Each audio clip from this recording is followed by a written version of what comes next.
తటడుగులు వేసిన తల్లిగా విసిరేసిన ఈ దారి తప్పిన తల్లిని వదిలేయకు.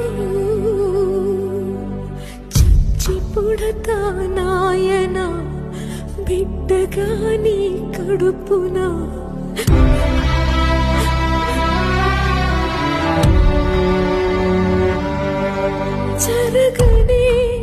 జరగదు ఇక పైన పొరపాటు.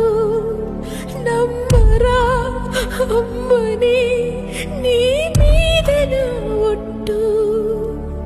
నల్లనివన్నీ నీళ్ళని తెల్లనివన్నీ పాలని అనుకున్నా కనుకే కుమిలిపోతున్నా. నేను చేసిన